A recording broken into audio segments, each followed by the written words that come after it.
How y'all doing? I appreciate y'all keeping up today. And this is JT. Today we have a good one. Matt and Angie Smith. Wow. I was in ZMAX in May 2021, and I talked to Angie and Matt and asked them if they would help me out with my podcast. If I'm going to have memorable people in this sport, I've got to have these two on the podcast, and they agreed. They said absolutely they'd help me out. They had some stuff to do, so we come back and we sat down, and I did this on a Friday because I knew they would get really busy because they've got so many bikes and they're always doing so much, not just with their team but helping other teams in the NHRA. So we got sat down, and I'm blessed that they come onto the show, and I'm even more excited that they agreed to come back and do more conversations as the season moves on. So, DENSO, give you a big shout out. Thank you so much for supporting our sport and supporting Matt and Angie. And again, I want to thank Matt and Angie for sitting down with me and giving me their time, because I know how precious it is with everybody knocking on the door and making phone calls, because they're a busy team. So without further ado, let's jump over and have a conversation with Matt and Angie Smith, NHRA Pro Stock Motorcycle Top Shelf Team. All right, this is JT. Try and keep up. We have Angie and Matt Smith here. We're at ZMAX Dragway, Camping World Stadium. Let's give them a plug. NHRA, so you're out here to go fast. And of course, DENSO. We got to make sure we throw in DENSO. Of course. Right. Here's a question I know y'all get asked a lot. Let's start with Angie. Who is Angie Smith? She's a very passionate, determined person. A person that has been told that they can't do it and they shouldn't do it, and somehow, some way, I find the means and the determination to do it. I'm a very passionate person, but I'm a very stubborn person too.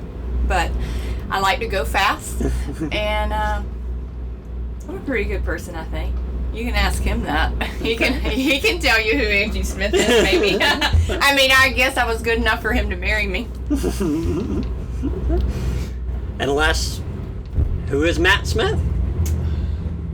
That's a tough question, considering all y'all get into.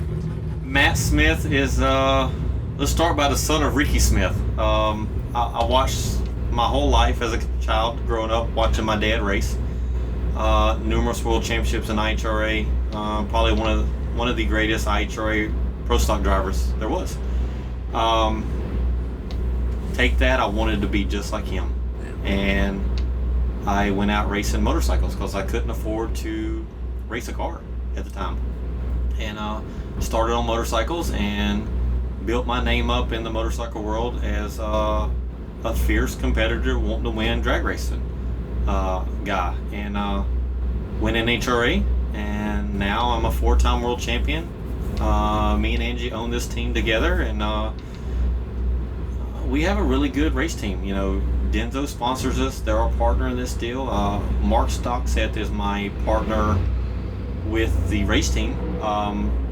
When I wanted to start my own team in 2007 in NHRA, Mark partnered with me, and he said, I want to do it with you. I want to go 50-50 with you, and let's do this. And first year out, we won the championship. So it was like, this was easy. And but it's not easy. It's a lot of determination, a lot of hard hours.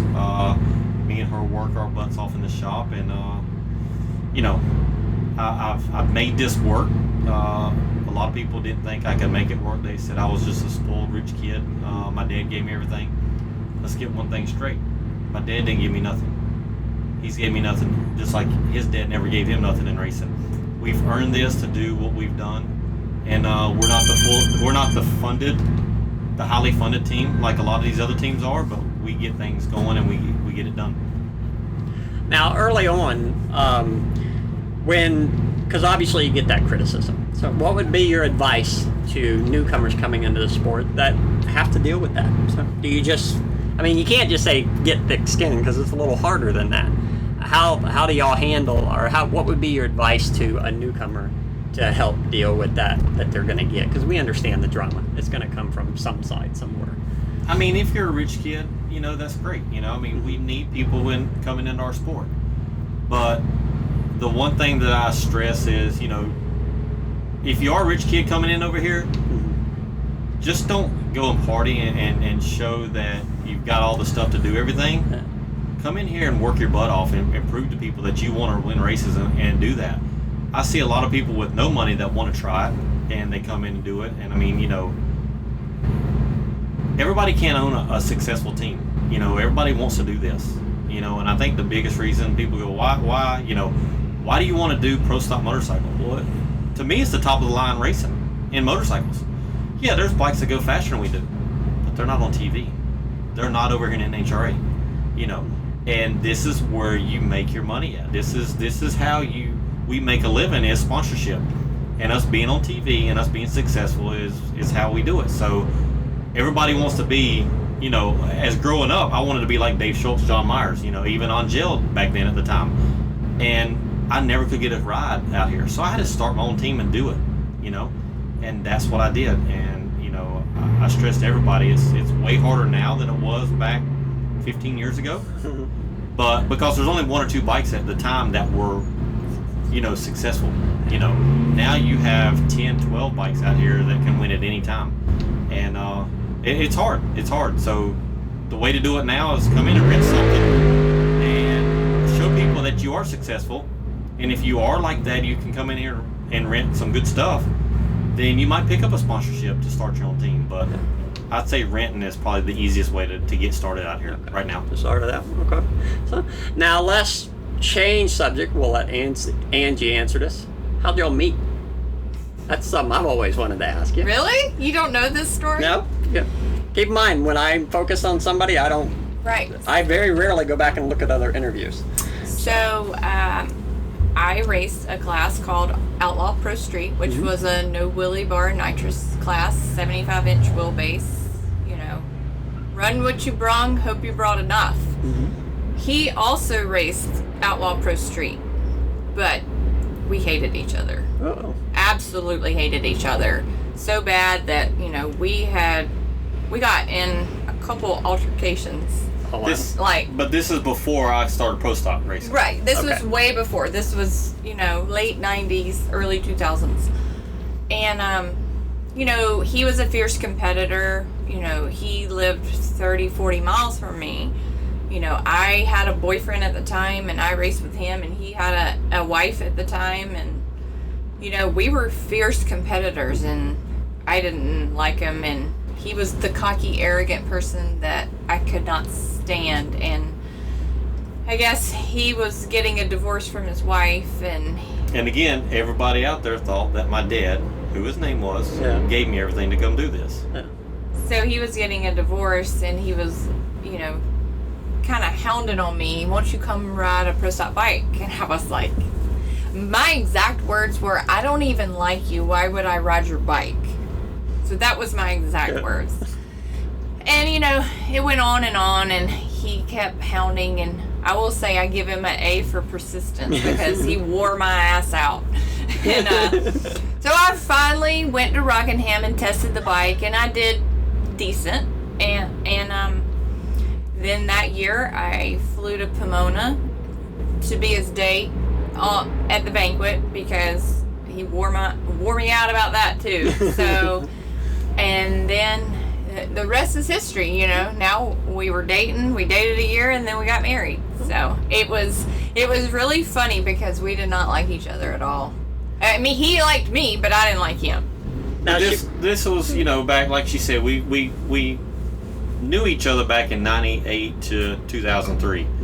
It wasn't until 2006 that, you know, that I was, you know, I wasn't married anymore, and, you know, she didn't have her boyfriend at the time, and I started trying to talk to her a little bit, and it wasn't until 2007, a year later, that I finally convinced her to come ride one of my bikes, you know.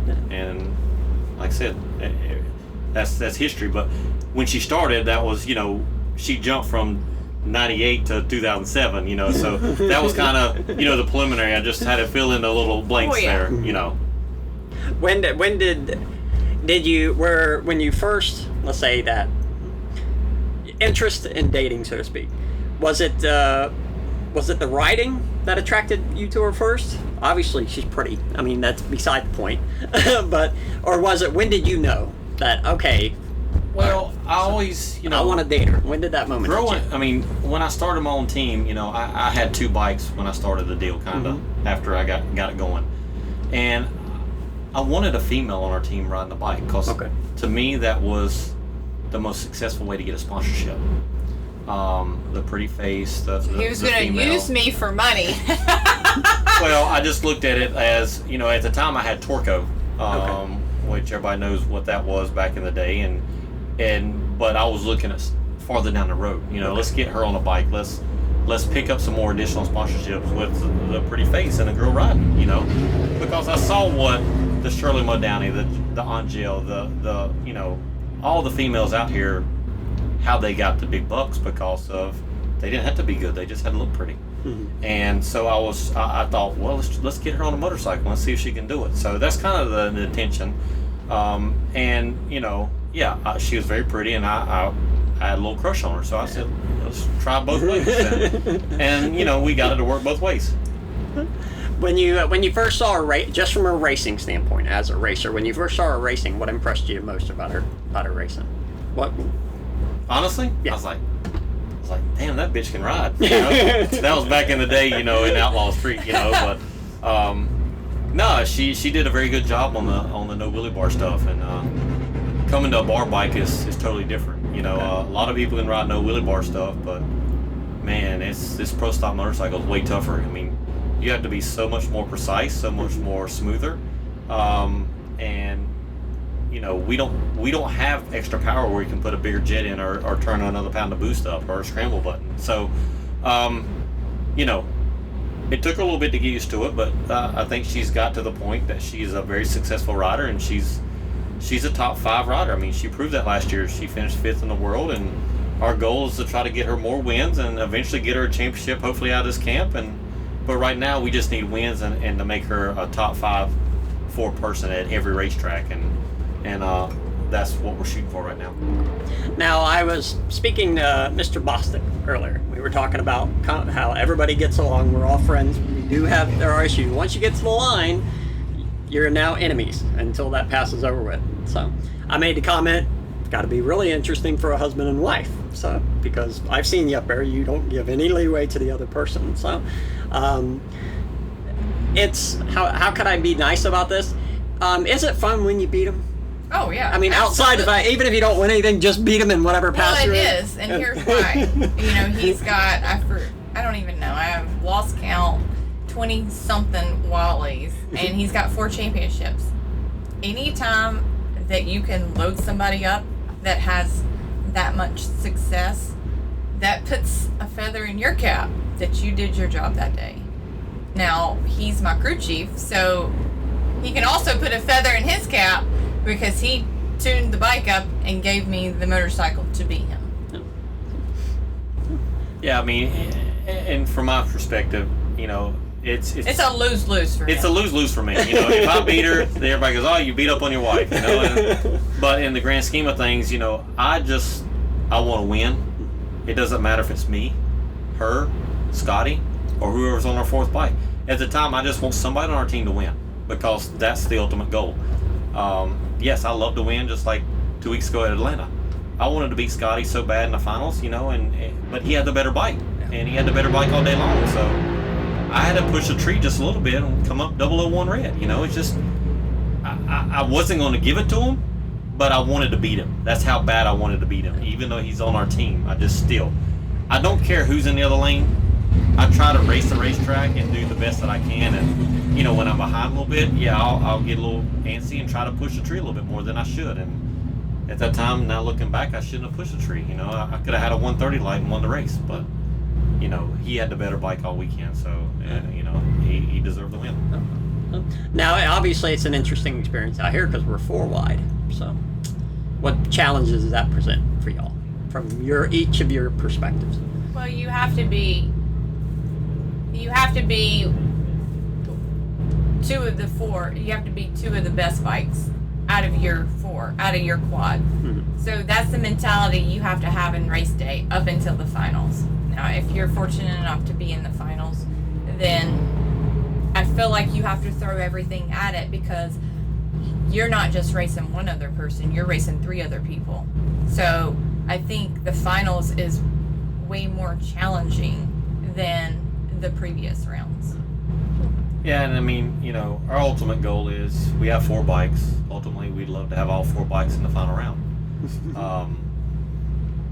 It hasn't never happened. I don't think in any team out here, in any of the pro categories. So we'd like to do that. It's hard to do that. You know, you're just lucky to win one of them. I won the very first one, the 4 wide.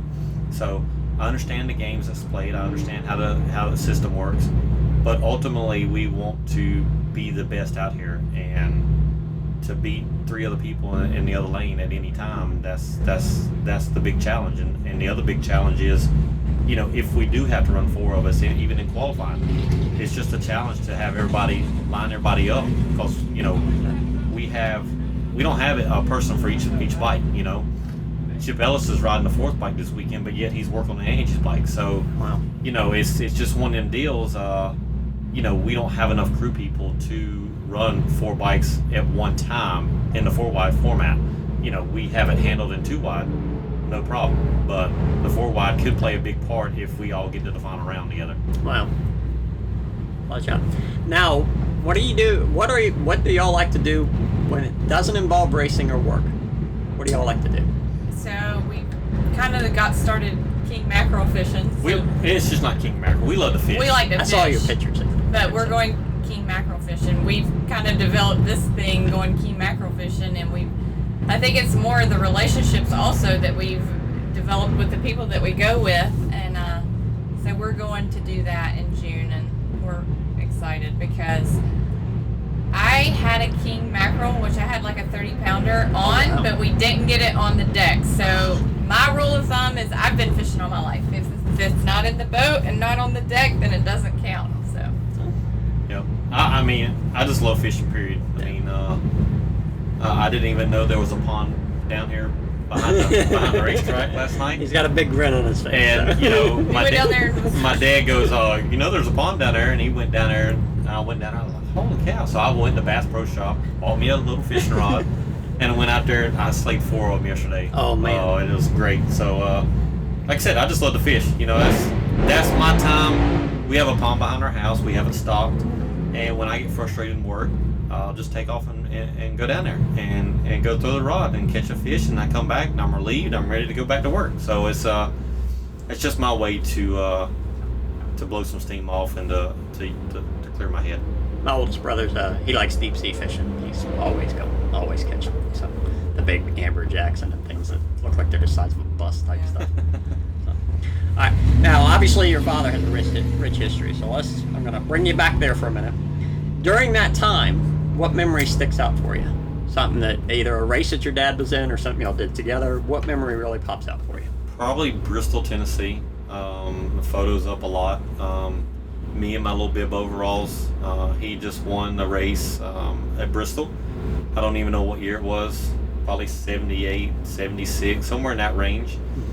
I'm 4 or 5 years old. I got bib overalls on, and I got Winston at the time was the sponsor of the series, and I think her name was Debbie, was the Winston girl at that time, and it's me with my bib overalls. I got probably 100 Winston decals all over, and you know, my little blonde hair, and it's just, you know, that's my fondest memory is just growing up watching my dad win races and run over there, and that photo of Bristol is probably the one that means the most to me. And now his name's on the grandstands up there as one of the best up there.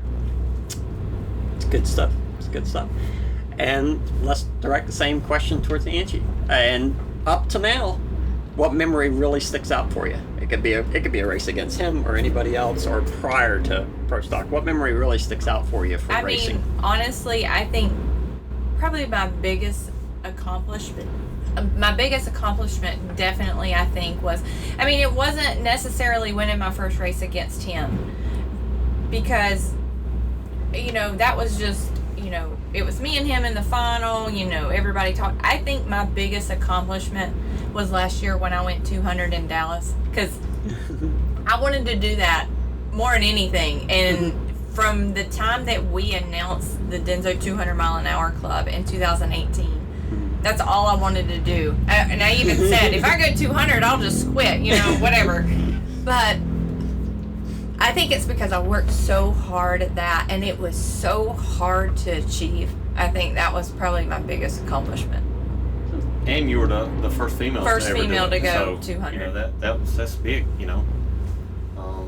You were the 5th member of the club, and there was 4 guys in front of her. So she, to me, there again, she's a top 5 rider out there because she was the 5th one to ever do it.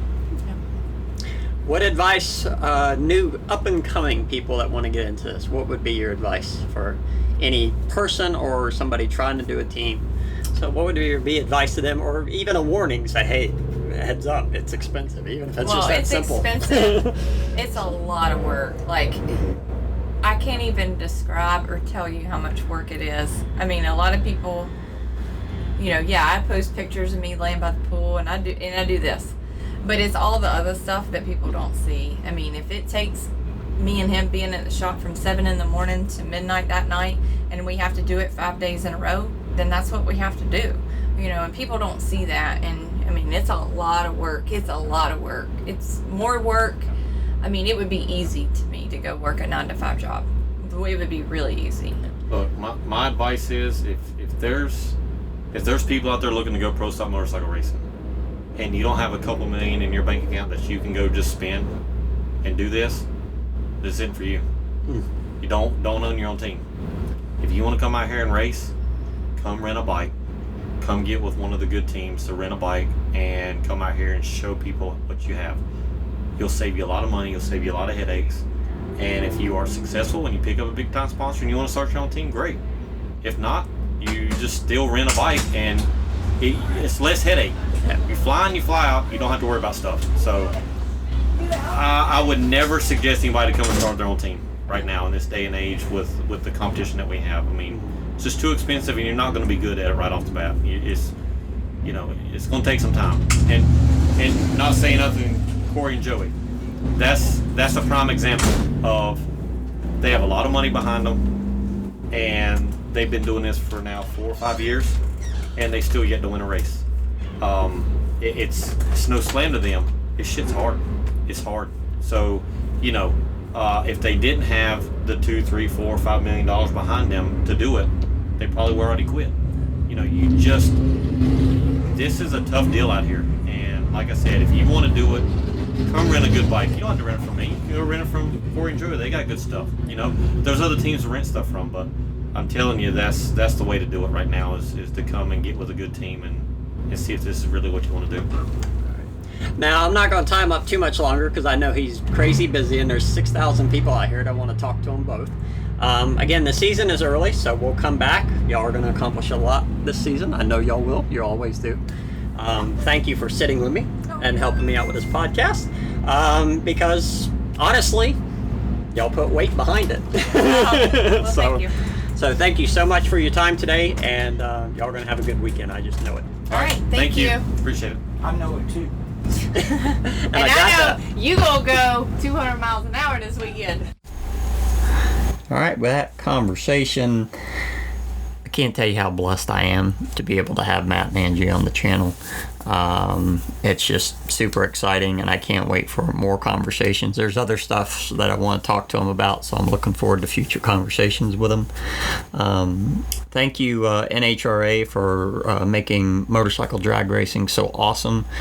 This year it's been super exciting already, and the season is just really getting underway. We still have an entire back half yet to go. So NHRA, thank you so much. Camping World Stadium, thank you for stepping up and supporting the NHRA and making our sport even more awesome than it already is. And then because me, Matt, and Angie were talking about it, off air. We're going to give another shout out to DENSO Auto Parts. Thank you so much for supporting Matt and Angie Smith. It's a teamwork is a blessing. Having your support and having you backing the sport is also a blessing. This is JT. I'm out of here, but I shall be back with more great conversations with more people. We got a ton lined up. Thank y'all for keeping up. Y'all have a good one. Talk to you soon.